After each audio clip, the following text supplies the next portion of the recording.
Good morning दोस्तों, सभी लोगों को हमारी तरफ से नव वर्ष की शुभकामनाएं।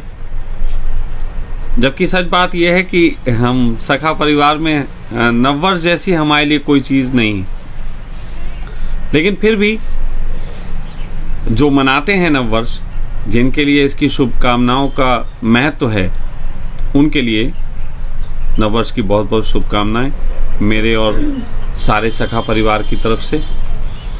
कुछ सीखा कल हमने, और जिंदगी हमेशा सिखाती है।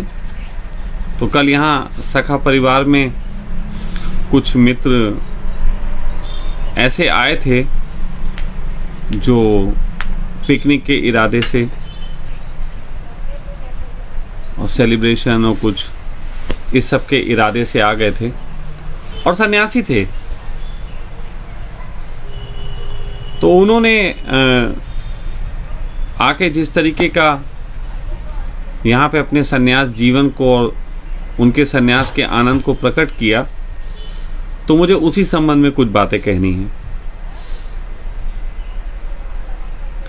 लेकिन इससे पहले मैं उनके लिए कोई संदेश दूं या उन जैसे और मित्रों के लिए संदेश जाए, एक बात बिल्कुल स्पष्ट कर देना चाहता हूं, और वो ये है कि मुझे किसी के व्यक्तिगत जीवन से कभी कोई आपत्ति नहीं है।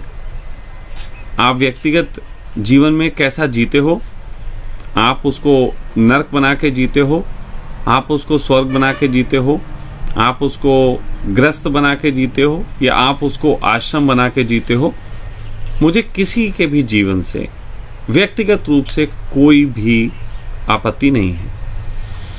लेकिन हम सब जानते हैं कि जिस तरीके के समाज में आप रहते हैं, आपको लोगों के बीच रहने में एक मिलजुल के चलने की भावना का होना जरूरी होता है। तो लोग इस भावना को समझते हुए सुनना शुरू करें।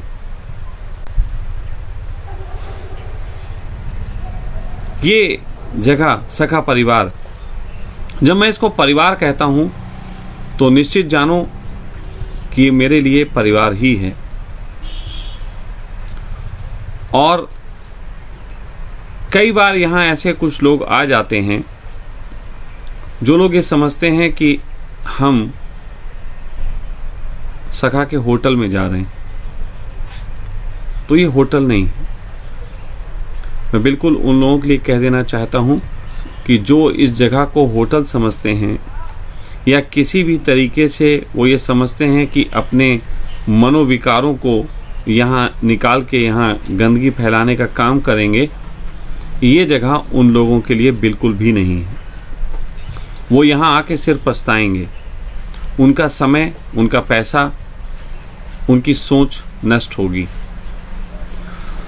तो मुझे कोई आपत्ति नहीं है कि आप किसी होटल में जाके न्यू ईयर या और सेलिब्रेशन, दारू की पार्टियां और वॉमिट और ये सब आप करते रहें। मुझे कोई इसमें आपत्ति नहीं है, बल्कि आप सबको सलाह दूंगा कि आप अगर इस मनोदशा से निकलते हैं कि आप पिकनिक मनाने जा रहे हैं, जहां आप शराब पिएंगे, जहां आप अय्याशी करेंगे, जहां आप हुल्ल गदड़ करेंगे, अगर आप ऐसा सोचते हैं तो आपके लिए कोई होटल, कोई सस्ता सा सिगरेट होटल, कोई ऐसा लॉज वगैरह आपके लिए बहुत बेहतर है। आप सखा आश्रम में बिल्कुल भी ना आए, क्योंकि कल कुछ लोगों को यहाँ आके दुख हुआ। हमें तो नहीं हुआ, हमें तो सबक मिला, क्योंकि हमने सुख दुख तो लेना छोड़ ही दिए, हम तो सिर्फ समझ को प्रवेश देते हैं। तो कल कुछ मित्र यहाँ आ गए, उन्हें लगा न्यू ईयर की पार्टी है और समाज में वो जो काम करते हैं उसके तहत वो दुखी होते हैं, समाज में पीड़ाएं हैं, प्रेशर्स हैं काम के, ऑफिस में, बिजनेस में, परिवारों में आपके अंदर मवाद भर दिया जाता है। एक तरीके से कहें तो आपके परिवारों में ही आपको कुंठित किया जा रहा है, आपके समाज में ही आपको कुंठित किया जा रहा है, तो इसमें हमारा क्या कसूर है? आप कुंठित हो, आपको किसी ने नुकसान पहुंचाया है, आपके हृदय को किसी ने पीड़ा दी है, आपके मस्तिष्क पे किसी ने प्रेशर बनाया है, तो आप उसे रिप्लाई करो। ये पहाड़ इतने शांत, ये नदियां इतनी प्यारी, इनकी कलकल करती आवाजें, जहां लोग ऋषि मुनि होना पसंद करें, कितनी अच्छी बात है। लेकिन मैंने कल देखा कि आस पड़ोस में, यहाँ रिजॉर्ट्स में, आस पड़ोस के होटल्स में, पूरे रास्ते में एक गंद मचा हुआ। कुछ लोग जो समाज से त्रस्त हैं, समाज से दुखी हैं, वो अपनी गंदगी यहां फेंकने आ गए। मैं उन सभी लोगों से कहना चाहूंगा कि जिस जगह में जो होना चाहिए वही बेहतर लगता है।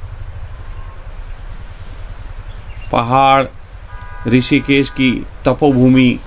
अब तपोभूमि का क्या मतलब है? जहां तप जाते हो जाके, जहां गरम गरम लगने लगता है? नहीं, तपोभूमि का अर्थ है जहां पे आप तप करते हैं जाके, या जहां पे जाने के बाद जहां के लोगों से मिलके आपके अंदर तप का विचार आ जाए। तो यहां ऐसा तो कुछ होता नहीं। ये ऋषिकेश पूरी जो है वो तपोभूमि की जगह जो है मनोभूमि हो गई। आप अपने मन के कचरे यहां फेंकने के काम कर रहे हैं। तो इसलिए मेरा मानना है कि आप अपने अंदर के मवाद को निकालने के लिए आपके शहरों में जो जगहें होती हैं, होटल और जगहें, वहां पे काम किया करो। वो लोग इसके लिए प्रिपेयर होते हैं। उसके लिए उन्होंने जो है वो बाउंसर्स भी रखे होते हैं। तो कई बार मैं ये महसूस करता हूं कि शायद मेरी भी कुछ गलतियां हैं। ओशो से भी कुछ ऐसी गलतियां हुई हैं कि उनके सन्यासियों में गलत संदेश चले गए। और वो गलतियां ये हैं कि हमने जीवन को खुल के जीने की बात कही,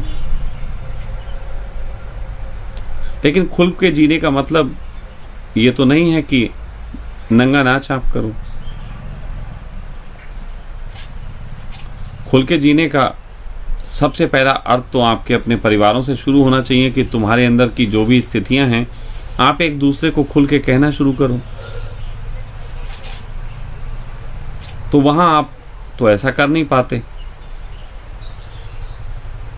तो हमारी कही गई सारी बातें व्यर्थ सिद्ध हो जाती हैं। कोई भी ऐसा ना सोचे कि वो सखा आश्रम में आके, सखा परिवार के बीच में एक होटल वाली सुविधा पाके अपने मन की अय्याशी करेगा कुछ पैसे देके। और कुछ पैसे वो बहुत भी हो सकते हैं, 11,000 भी हो सकते हैं, 21,000 भी हो सकते हैं, जो मैं लेता हूं। लेकिन इस बात का ध्यान रखें कि सखा परिवार में पिकनिक मनाने के लिए कोई प्रवेश ना करे। सखा परिवार में आके और होटल की तरह इसको उपयोग करने की सोच कोई ना रखे। सखा परिवार में आके उसके कमरे में मेन्यू के हिसाब से खाना दिया जाएगा, ऐसी समझ किसी की नहीं होनी चाहिए। सखा परिवार में आके यहाँ के बच्चों को कोई अपमान करेगा और मैं बर्दाश्त करूंगा, ऐसा कोई भूल ना पाले। कोई भी हो, मैं बर्दाश्त नहीं कर सकता। मेरे लिए सबसे ज्यादा मूल्यवान वो बच्चे हैं जिन्होंने अपना जीवन दिया। ये आश्रम में मैं भी इतना मूल्यवान नहीं। ये आश्रम जिसकी जमीन हो वो भी इतना मूल्यवान नहीं। यहां मूल्यवान है रहने वाले वो लोग जो इस जगह को कीमती बनाते हैं, दुनिया से हट के एक छोटा सा स्वर्ग बनाते हैं। हमारे सखा परिवार में आनंद की ऐसी परिकाष्ठा इस समय छुई है लोगों ने, यहां रहने वालों ने, कि कल किसी ने किसी को न्यू ईयर भी विश नहीं किया। हम परिवार में यहाँ इतने लोग बैठे हुए हैं, मैं थोड़ा सा इनके भी दर्शन करा दूं। क्या आप में से किसी लोगों ने कल न्यू ईयर विश किया? नहीं। कोई किसी ने कोई किया हो न्यू ईयर विश? नहीं ना? नहीं। क्या ऐसा हुआ कि रात के 12 बजे तक आप लोग जागे हो इस प्रतीक्षा में कि कल 1 सेकंड बाद दुनिया बदलने वाली है? नहीं, ऐसा नहीं। ऐसी कोई चीज? सुबह उठ के आपको कुछ ऐसी प्रतीति हुई कि आज आसमान में कुछ बदलाहट आ गई है, परमात्मा की प्यारी प्यारी दुनिया, न्यू ईयर का संगीत आपके कानों में कुछ गूंजा?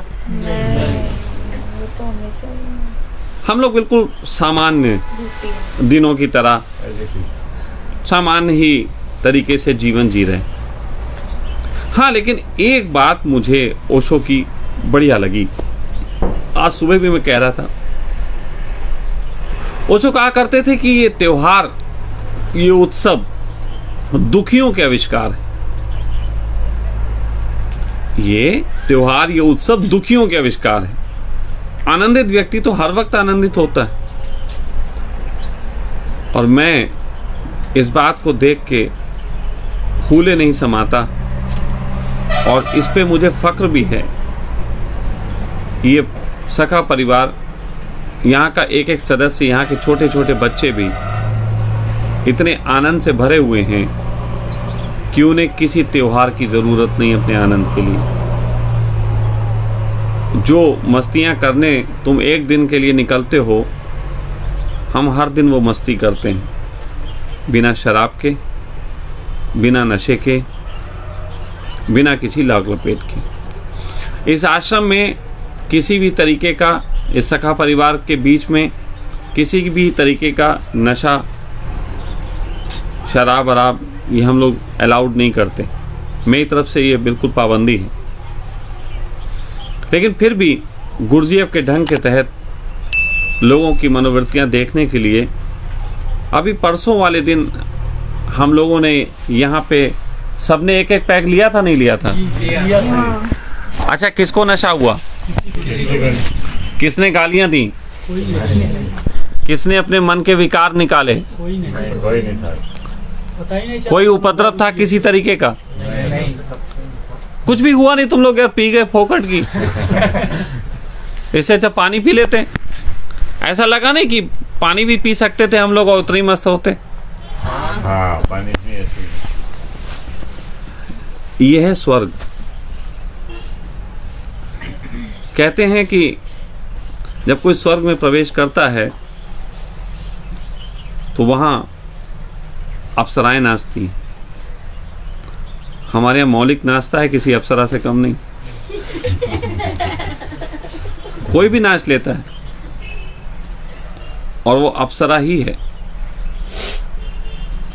यहाँ पे शराब के चश्मे बहते हैं। इसका अर्थ यह है कि हम यहाँ पानी में भी शराब जैसे मजे ले सकते हैं, क्योंकि हमने शराब को भी पानी बना दिया। अगर हम शराब को पानी बना सकते हैं तो निश्चित हम पानी को भी शराब की तरह पी सकते हैं। और यही बात जिनको सीखनी हो, जिनको जाननी हो, जिनके हृदय में इन चीजों के लिए उमंगें उठती हैं, तो ये वीडियो दूसरी बार मैंने लाइव किया है। पहले जो मैं कह चुका वो कल की थोड़ी सी कुछ स्थितियां हैं, किसी का नाम लेके वर्णन करने में मुझे कोई रस नहीं है। लेकिन सखा परिवार इस बात के लिए बिल्कुल संकल्पबद्ध है, यहाँ का एक एक बच्चा इस बात के लिए तैयार है कि हम किसी भी ऐसे इंसान को जो यहाँ पे होटल की तरह समय गुजारना चाहेगा पसंद नहीं करेंगे। कोई व्यक्ति यहाँ आके अपने मनोविकारों के तहत यहाँ पे बदतमीजी करना चाहेगा, यहाँ पे शराब पी के हुड़दंग करना चाहेगा, हम किसी भी हालत में बर्दाश्त नहीं करेंगे। उसके लिए हम फॉर्म फिल पहले ही करवा लेते हैं, उठा के बाहर फेंक देंगे। दूसरी चीज एक कहना चाहता हूं, हम जो करना चाहते हैं और यहाँ आने से पहले कुछ बातें बिल्कुल स्पष्ट कर लें। हर व्यक्ति जो भी यहाँ आ रहा है उसके दिमाग में ये बात स्पष्ट हो जानी चाहिए कि यहाँ वो आ रहा है या तो सखा के लिए, सखा से सीखने, जानने, या सखा के पास बैठने, सखा को देखने, निहारने, और या फिर सखा परिवार के बीच रह के इन बच्चों के साथ कोऑपरेट करते हुए इनकी जीवन शैली से परिचित होने। अगर इस वजह से आप यहाँ आते हो तो स्वागत है। उसके अलावा यहाँ पे जो थेरेपीज चलती हैं, डिप्रेशन, एंजाइटी, इंसोमेनिया, या और भी तरीके के जो भी मनोविकार हैं, किसी तरीके के फेयर्स हैं, कोई भी आपको एडिक्शन है, अगर उसमें से मैं किसी को इनवाइट करता हूं कि ठीक है आप यहाँ आ सकते हैं और आपका यहाँ इलाज हो सकता है, तो ऐसा व्यक्ति यहाँ पे आ सकता है। बाकी किसी भी तरीके के लोगों का प्रवेश यहाँ वर्जित है। यहाँ पे ये जो बच्चे रहते हैं, इनके परिवार का कोई सदस्य आके सीखना चाहें कि देखो हमारे बच्चों ने क्या सीखा, उसके लिए भी स्वागत है, क्योंकि उसका परिवार देखे कि हमने अपने परिवार में क्या नहीं दे पाया जो हमारा बच्चा इस सखा परिवार में आके खुश है। आपको मालूम है यहाँ खुशी की इतनी लहर बह रही है कि यहाँ कोई भी बच्चा कहीं घूमने नहीं जाना चाहता। और ये मैंने गहरे में देखा, ऐसा नहीं इनके मन में दबा हुआ है, मैं टटोलता हूँ, यहाँ कोई कहीं जाना नहीं चाहता कि यार वहाँ घुमाए, यहाँ घुमाए। बहुत जमाने पहले हमारे एक मित्र थे, वो कहा करते थे कि चिट्ठी का मतलब होता है दुख। अगर कोई किसी को चिट्ठी भेज रहा है, इसका मतलब या तो वो अपने दुख भेज रहा या उसके दुख जानने के लिए भेज रहा, तो चिट्ठी का मतलब ही है दुख। तो समाज में आप जहां हैं, आनंद के लिए आप कहीं और जाना चाहते हैं, इसका मतलब ही है आप दुखी।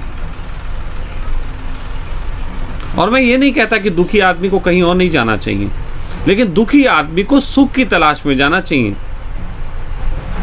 ना कि अपने दुखों का विस्तार करने। कहते हैं एक बार एक डॉक्टर को रात में 2 बजे फोन आया एक आदमी का, कहने डॉक्टर साहब मुझे नींद नहीं आ रही।